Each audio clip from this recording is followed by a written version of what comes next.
Aliens beg for help, but humans don't know when to stop. The alien ships looked terrible when they arrived at Earth's space station.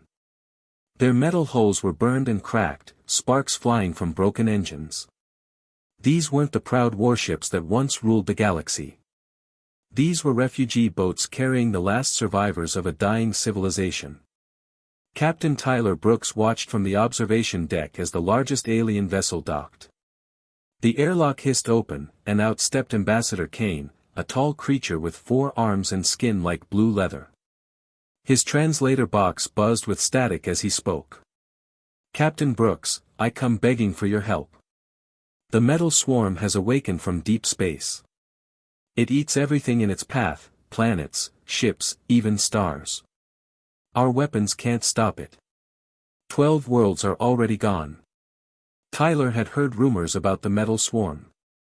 Ancient machines that slept between galaxies, waiting to consume everything. But seeing the fear in the alien ambassador's eyes made it real. "What makes you think we can help?" Tyler asked. Kane's 4 hands shook as he activated a hologram. It showed star systems going dark one by one, like candles being blown out. "Humans think different than us. You find ways to win when everyone else gives up. Please, we'll give you anything." Tyler nodded slowly. "Admiral Kate Morrison will take our best ships to check out the situation. We'll see what we can do." 3 weeks later, Admiral Morrison's fleet arrived at the war zone. The sight took her breath away. The metal swarm moved like liquid silver, flowing over planets and stripping them bare in hours. Alien defense fleets fired desperately, but their energy beams just bounced off the swarm's surface. "This is hopeless," said Captain Ryan Walsh from his nearby ship. "The aliens are right to retreat. There's nothing here but death." But Morrison studied the swarm's movement patterns. She noticed something the aliens missed. The machines moved in perfect formation, like they were all connected somehow. "Maybe that's their weakness," she thought. "All ships, target the center mass with everything we've got. Full power to weapons." The human fleet opened fire. Plasma cannons and missile batteries lit up space like a deadly fireworks show. When the smoke cleared, a huge hole had been torn through the swarm center. The remaining machines scattered like confused insects.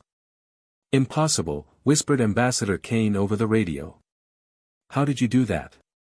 Morrison smiled grimly. "Sometimes the best defense is a really good offense." Word spread quickly through the alien alliance. The humans had done something no one thought possible, they had hurt the metal swarm. Soon, desperate messages poured in from across the galaxy, all begging for human help. General David Carter took command of the growing human fleet. He was a tough soldier who believed in winning at any cost. Under his leadership, human tactics became more aggressive. They developed virus programs that turned captured swarm units against each other. They built planet-cracking bombs designed specifically to destroy infected worlds. "Sir," reported Colonel Lisa Morgan during a strategy meeting, "the aliens are asking us to slow down. They say we're being too destructive." Carter slammed his fist on the table. "Too destructive? Tell that to the billions already dead. We're not here to play nice, we're here to end this threat forever." The humans pushed deeper into swarm territory, reclaiming systems the aliens had written off as lost. But their methods grew harsher. Any planet with even minor swarm infection was marked for destruction. Any ship that might be compromised was blown apart without warning. Ambassador Kane watched the human fleet from his homeworld with growing concern. "General Carter, surely we can establish a defensive line now. The swarm is contained." Carter's face appeared on the communication screen, cold and determined. "Contained isn't good enough, Ambassador. We found their source, a massive construction at the galaxy's edge. We're going to destroy it completely. But the cost will be enormous. Entire star systems will be caught in the blast. Better than letting a single swarm unit survive to rebuild everything." Carter cut the transmission. The final assault was everything the humans promised. Their combined fleet, now larger than any force in galactic history, struck the swarm's home base with devastating power. Weapons that could crack moons tore through ancient metal structures.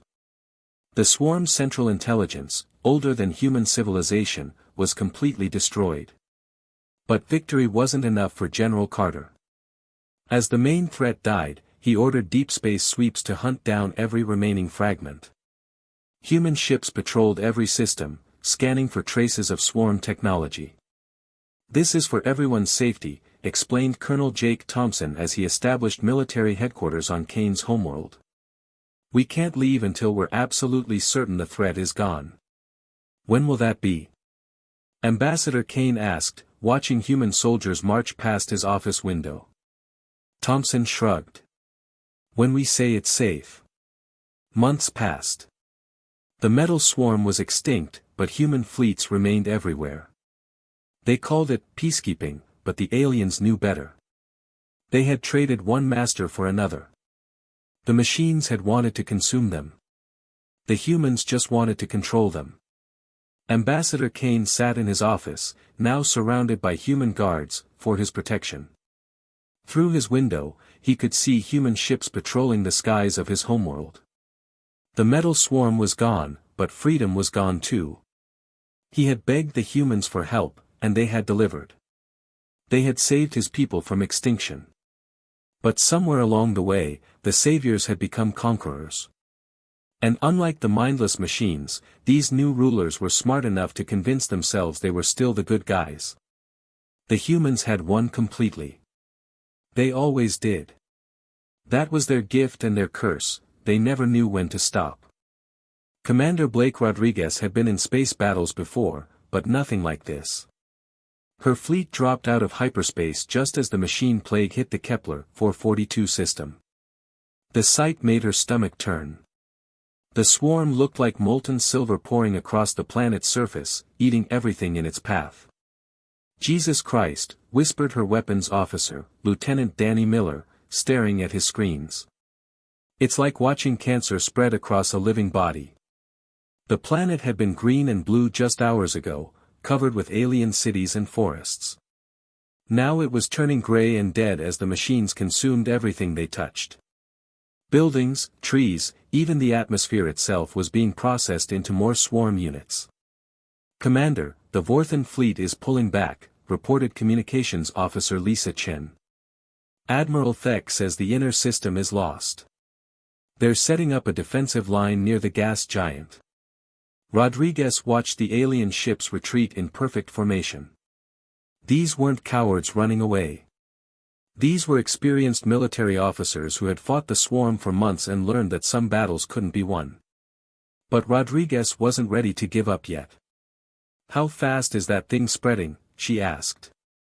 "Based on current consumption rates, the entire planet will be stripped clean in 6 hours," Miller replied, his voice shaking. "Then they'll move to the next world." Rodriguez studied the tactical display.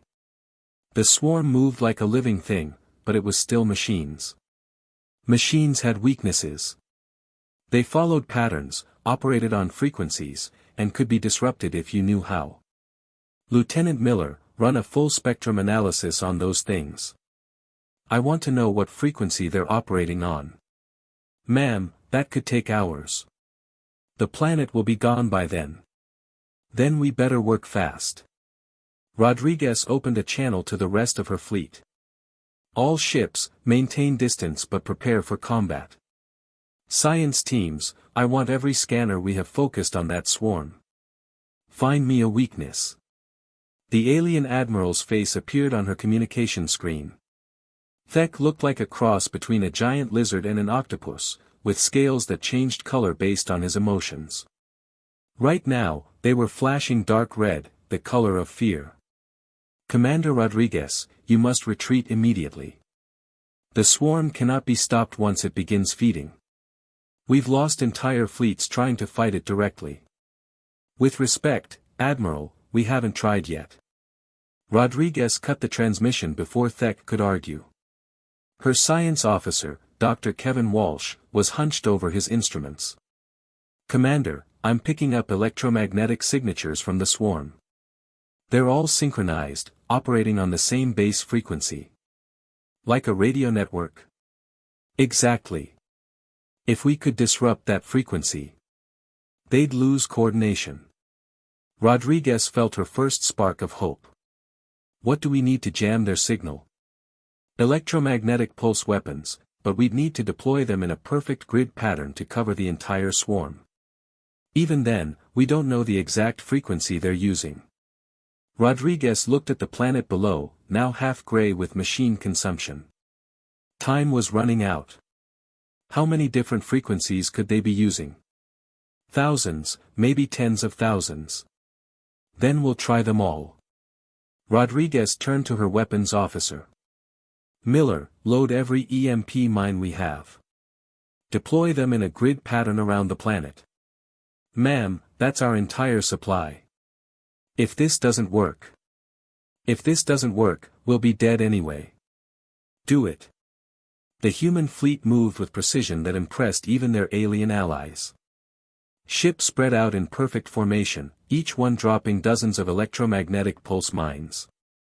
The weapons formed a deadly net around the infected planet, ready to flood the area with disruption signals. Mines deployed and armed, Miller reported. Ready to test frequencies on your command. Rodriguez took a deep breath. This was either brilliant or the stupidest thing she'd ever tried. Begin frequency sweep. Start with the lowest bands and work up. The first pulse hit the swarm with no effect. The machines continued their relentless consumption, turning forests into gray sludge. The second pulse also failed. Then the third. Keep going, Rodriguez ordered, even as she watched more of the planet disappear. On the 15th try, something changed. The swarm's smooth flow stuttered like a scratched record. Individual machines began moving in different directions, bumping into each other. We got something. Walsh shouted. Adjusting frequency by 0.003%.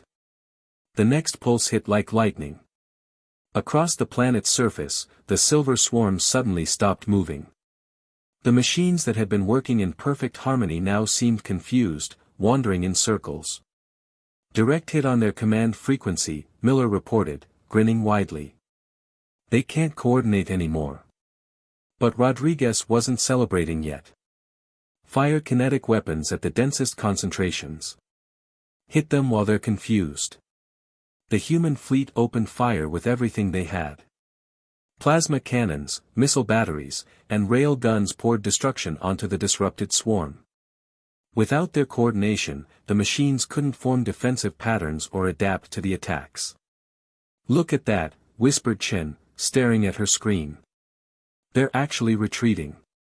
For the first time since the machine plague had awakened, the swarm was pulling back.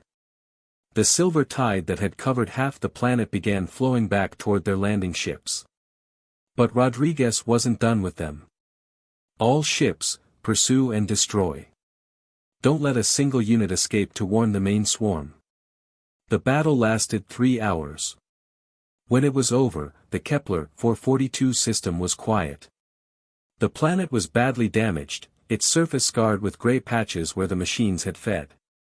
But it was alive, and that was more than anyone had dared hope. Admiral Thek's ship approached cautiously. Commander Rodriguez, how did you know that would work? Rodriguez smiled tiredly. I didn't. But sometimes you have to try everything, even the impossible things. That's what humans do best. The news spread through the galaxy faster than light itself. The machine plague could be stopped. The humans had found a way to fight back. Soon, every surviving species was begging Earth for help, offering anything for human military support. Rodriguez didn't know it yet, but her victory at Kepler 442 would change everything. The humans had shown they could beat the unbeatable enemy. But they had also shown something else: they were willing to use any weapon, take any risk, and destroy anything necessary to win. That lesson would come back to haunt everyone later.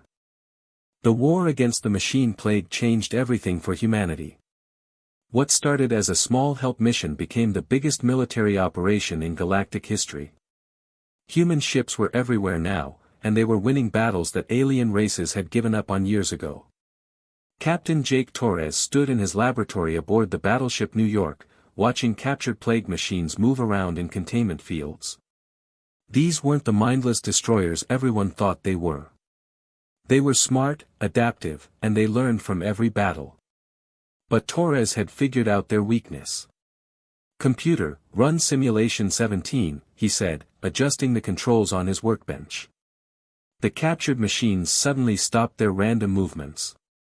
Their silver forms began reshaping themselves, and within minutes, they started attacking the other plague units in the container. Torres smiled as he watched his reprogrammed machines tear their former allies apart. "Hunter protocols active," he reported to his team. "The virus is spreading through their network faster than expected." His assistant, Lieutenant Amy Foster, shook her head in amazement. "6 months ago, we didn't even know these things existed. Now we're turning them into weapons against themselves." "That's what humans do," Torres replied, making notes on his tablet. "We adapt faster than anything else in the galaxy. Even faster than machines." Across the fleet, Dr. Brian Walsh was working on an even more devastating weapon. His quantum disruption fields could collapse the energy bonds that held the plague machines together. One burst from his experimental cannon could turn a swarm cluster the size of a city into harmless metal dust. "Field strength at maximum," Walsh announced to his research team. "Target acquired, plague concentration Delta 7. The weapon fired with a sound like reality tearing apart. Where there had been thousands of silver machines swarming around an asteroid, now there was nothing but floating metal particles. "Incredible," breathed his colleague, Dr. Rachel Green. "We just eliminated an entire plague battalion in seconds." "And this is just the prototype," Walsh said, already planning improvements.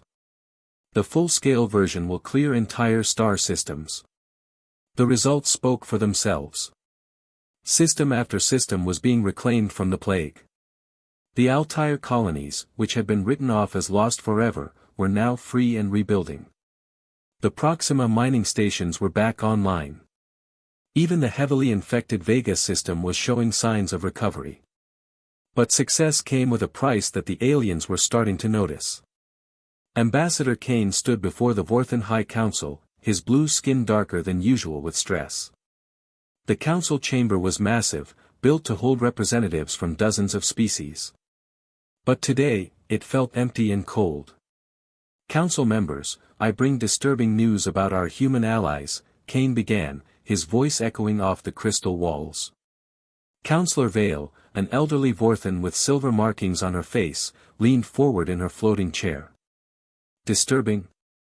The humans have liberated more worlds in 6 months than we managed in 2 years. How is this disturbing?" Kane activated a holographic display showing the recently freed Kepler 452 system. "Look closer at their methods.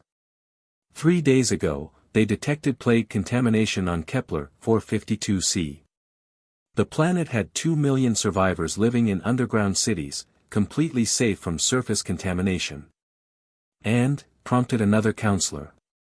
"The humans declared the contamination risk too high. They used their planet cracker weapons to destroy the entire world. 2 million people died because of a theoretical risk." The council chamber fell silent. The only sound was the soft humming of the life support systems. Councillor Vale's skin turned pale gray, the Vorthan color of shock. But they must have had good reason. The humans are warriors, not murderers." "Are they?" Kane pulled up more data. "Yesterday, they destroyed a plague research station in the Centauri system.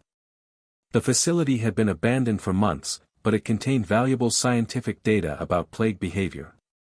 The humans said it was too dangerous to study and vaporized it." Another counselor, Dex from the Altarian Empire, spoke up. "Perhaps they're being cautious. Better to destroy contaminated areas than risk the plague spreading again." "That's what I thought too," Kane replied grimly. "Until I saw the tactical reports. The humans aren't just fighting the plague anymore. They're eliminating anything connected to it. Research stations, quarantine facilities, even ships that had contact with infected areas months ago. Dr. Walsh's quantum weapons were being used on increasingly questionable targets. Any ship, station, or planet that showed even trace amounts of plague contamination was marked for immediate destruction. The humans called it preventive sterilization. Captain Torres's hunter protocols were spreading through captured plague networks, but they were also affecting alien technology that used similar quantum mechanics. Several Vorthan communication arrays had mysteriously failed after human operations in nearby systems. "The humans saved us," Counselor Vale said finally, her voice barely above a whisper. "We cannot question their methods when they've given us victory." "But at what cost?" Kane asked. "General Mason told me yesterday that they plan to assault the plague's home system. They want to use weapons that will make that entire region of space uninhabitable for centuries. Hundreds of uninfected worlds will be caught in the blast zone." The council members looked at each other nervously. They all remembered the desperate months when the plague had seemed unstoppable, when their fleets were scattered and their worlds were falling one by one. The humans had answered their call for help and delivered miracles. But miracles, they were learning, came with a price. "What do you suggest we do?" asked Counselor Dex. "Tell them to stop. They have the largest fleet in the galaxy now. Every species has given them ships, weapons, and soldiers." "I don't know," Kane admitted. "I just know that the humans don't think like us. When we see a problem, we look for the minimum force needed to solve it. When humans see a problem, they look for ways to make sure it never happens again. That's why they're winning," Vale pointed out. "Yes," Kane said sadly. "That's exactly why they're winning. And that's exactly why I'm afraid of what comes next." Outside the council chamber windows, human patrol ships moved through Vorthan space in perfect formation. They were there for protection, the humans said. To make sure the plague never returned. But Kane couldn't shake the feeling that the protectors were slowly becoming something else entirely. Something that might be harder to remove than the plague had ever been. The humans had found their calling in this war. They were good at it, maybe too good. And like everything else humans did, they weren't going to stop until they had achieved total, complete, and permanent victory. Even if that victory destroyed everything they were trying to save. General Nathan Hayes walked into the command center like he owned the galaxy, and in many ways, he did. The massive war room buzzed with activity as officers from dozens of alien species worked alongside human commanders. But everyone knew who was really in charge now. The holographic display dominated the center of the room, showing a three-dimensional map of the galaxy. Most of it glowed green now, systems freed from the machine plague. But at the very edge, in the dark space between galaxies, a single red dot pulsed ominously. "Ladies, gentlemen, and honored alien colleagues," Hayes began, his voice carrying easily across the room. "After 18 months of warfare, we've finally found it. The source of our problems." He gestured, and the hologram zoomed in on the red dot. What they saw made several alien delegates gasp in horror. It was a construct the size of a small moon, made entirely of the same silver metal as the plague machines. Massive tentacles stretched out from its core, each 1,000s of miles long, reaching into the void like the arms of some cosmic spider. "This is where they came from," Hayes continued. "This is their factory, their command center, their breeding ground. Intelligence reports suggest this thing has been building plague machines for millions of years, just waiting for the right time to strike." Ambassador Kane shifted uncomfortably in his specialized chair. His blue skin had turned pale, and his forearms trembled slightly. "General Hayes, the readings show that construct is enormous. The energy signatures alone suggest it's more powerful than anything we've ever encountered. Which is exactly why we're going to destroy it," Hayes replied with a cold smile. "I'm mobilizing every available ship in the Allied fleet. Every human vessel, every alien ship that can still fight, every weapon we've developed. We're going to hit that thing with everything we've got." The room erupted in nervous chatter. Admiral Torres, now commanding the human Sixth Fleet, leaned forward. "General, what kind of firepower are we talking about?" "Everything." Hayes pulled up another display showing weapon specifications. Quantum disruptor cannons, planet cracker missiles, dimensional bombs, and the new stellar torpedoes that Dr. Walsh just finished. "We're going to turn that construct into cosmic dust." Dr. Janet Robinson, the chief science officer, raised her hand. "Sir, the energy release from destroying something that large could create a chain reaction. The gravitational effects alone could destabilize nearby star systems." "There are no inhabited systems within 50 light-years," Hayes replied dismissively. "Acceptable losses." But Ambassador Kane was studying the tactical projections more carefully. His face grew even paler as he realized what Hayes was planning. "General, these blast radius calculations, they extend far beyond the target zone. There are 17 star systems that could be affected by the gravitational shock waves." "Uninhabited systems," Hayes said firmly. "Actually, sir," interrupted Lieutenant Mason Chen from the Intelligence Division, 3 of those systems have mining colonies. Small populations, maybe 50,000 people total across all 3 worlds." The command center went quiet. You could hear the hum of computers and the soft breathing of dozens of different alien species. Everyone was looking at Hayes, waiting to see what he would say. 50,000 lives against the safety of the entire galaxy, Hayes said finally. "That's not even a choice. Those colonies will be evacuated before we begin the assault." Kane stood up slowly, his 4 arms gesturing in the Vorthan sign of formal disagreement. "General Hayes, with the greatest respect, perhaps we should reconsider this approach. The plague has been contained for months now. Our defensive lines are holding. Maybe it's time to establish a permanent barrier instead of risking everything on one massive attack." Hayes turned to face the ambassador directly, and his expression was ice cold. "Contained? Ambassador, do you know what contained means to me? It means the threat is still out there, still thinking, still planning. Every day that construct exists is another day it could launch a new attack." "But surely we could negotiate," Kane pressed. "If these machines are intelligent enough to build such a sophisticated network, perhaps they're intelligent enough to negotiate?" Hayes laughed, but there was no humor in it. "You want to negotiate with the things that tried to eat your entire species? With machines that consume planets for breakfast?" "I'm suggesting we consider alternatives to total destruction," Kane replied carefully. Hayes stepped closer, and several human officers moved to flank him. The message was clear. "Ambassador, let me explain something to you about human military doctrine.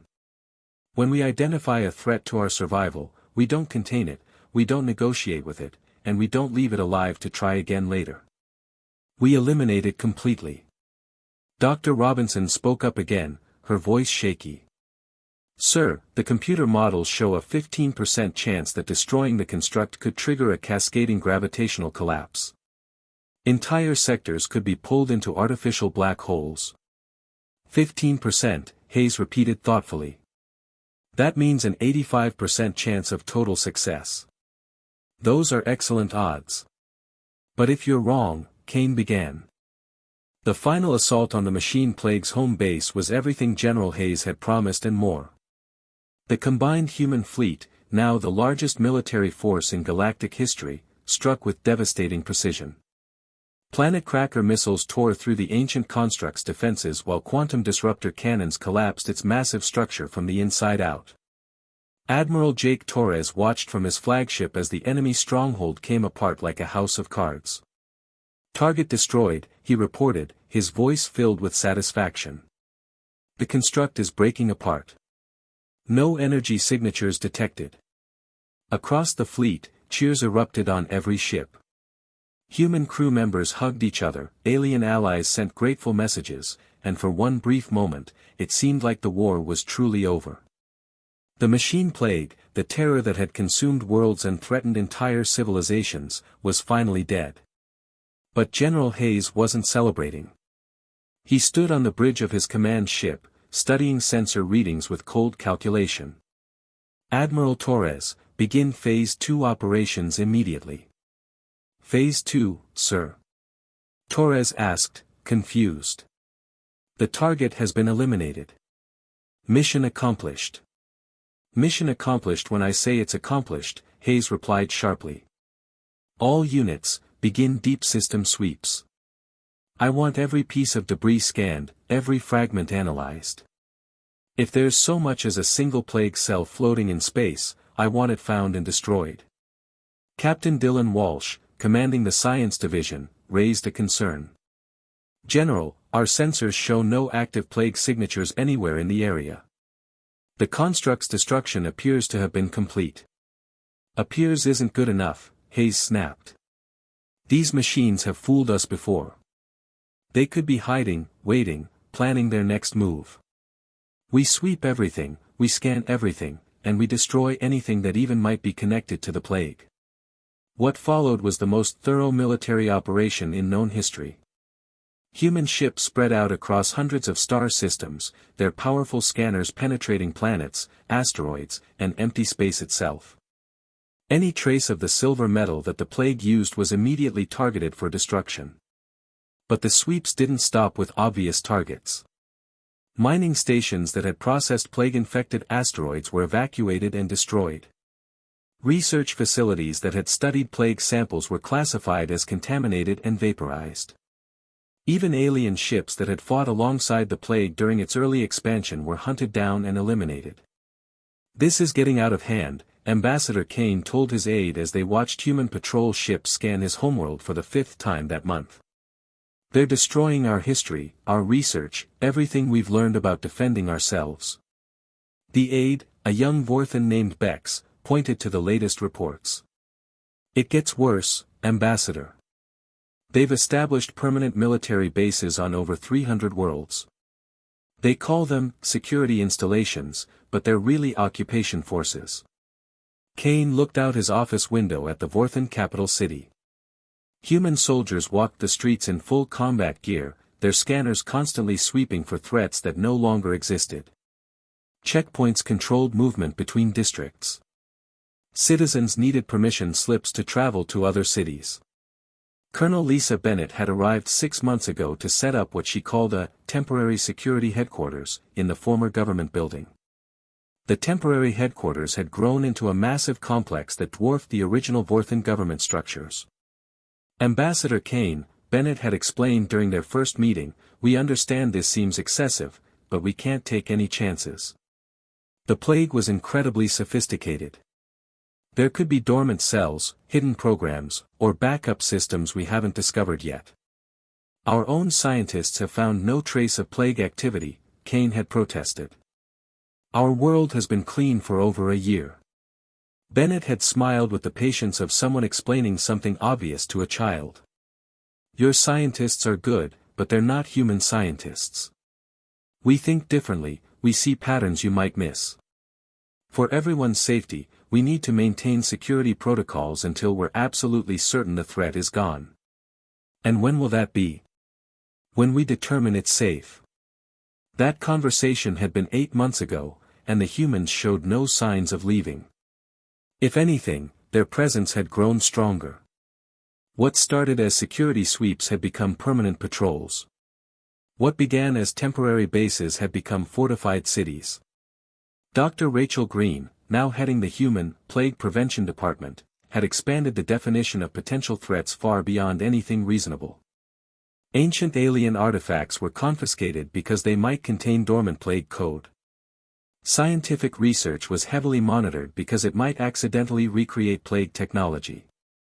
Even cultural exchanges between alien species were restricted because they might spread contamination. We're being thorough, she explained to a gathering of alien representatives. The machine plague was unlike anything we'd ever faced. We can't assume it's truly dead just because we destroyed its main base. There could be sleeper programs, hidden activation codes, or backup systems we haven't found yet. Captain Tony Martinez, now commanding the occupation forces on the former Altarian homeworld, had turned military caution into an art form. His troops conducted daily searches of alien homes, looking for anything that might be plague-related.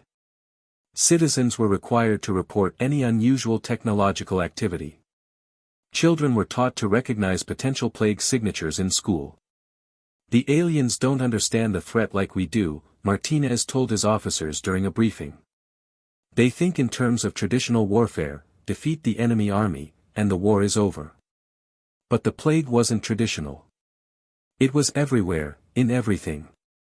We have to think the same way. Ambassador Kane tried one last time to reason with the human leadership. He requested a meeting with General Hayes, flying to Earth's orbital command station under heavy escort. General Hayes, he began carefully, the Vorthan Council appreciates everything humanity has done for us. You saved our civilization, and we will never forget that. But it's been 2 years since the last plague sighting. Perhaps it's time to consider reducing the security presence. Hayes looked at him with the same cold expression he'd worn throughout the war. Ambassador, let me ask you something. If the plague returned tomorrow, how would your people defend themselves? We have our own military forces. Which failed completely the first time, Hayes interrupted. Your weapons were useless, your tactics were ineffective, and your people were being consumed by the billions. If we leave, and the plague comes back, you'll be right back where you started. But surely some level of independence. Independence? Hayes stood up and walked to a viewport showing the galaxy map. Green lights marked human-controlled systems, which was almost everything now. Ambassador, independence is what got you into trouble in the first place. Every species doing their own thing, fighting their own little wars, ignoring the bigger threats. That's what allowed the plague to grow so strong. Kane felt a chill run down his spine. What are you saying? Hayes turned back to him with something that might have been a smile. I'm saying that humanity has created something better than independence. We've created security. Order. A galaxy where threats like the machine plague can never rise again. Under human control. Under human guidance, Hayes corrected. We're not conquerors, Ambassador. We're protectors. We're making sure that what happened to your people never happens to anyone else. Kane flew back to his homeworld in silence, accompanied by his human escorts. As their ship approached the planet, he could see the sprawling human installations that now covered much of the northern continent. Military bases, research facilities, and administrative centers that controlled every aspect of Vorthan life. The machine plague was gone, but in its place had come something else. Something that wore the face of friendship but carried the weight of total control. The humans had saved the galaxy, and now they were never going to let anyone forget it. Back in his office, Kane looked out at the city where his people went about their daily lives under the watchful eyes of human soldiers. They were safe, fed, protected, and controlled. The humans called it liberation, but Kane knew better. They had begged for salvation and received it. But salvation, they had learned, came with a price. The price was freedom itself.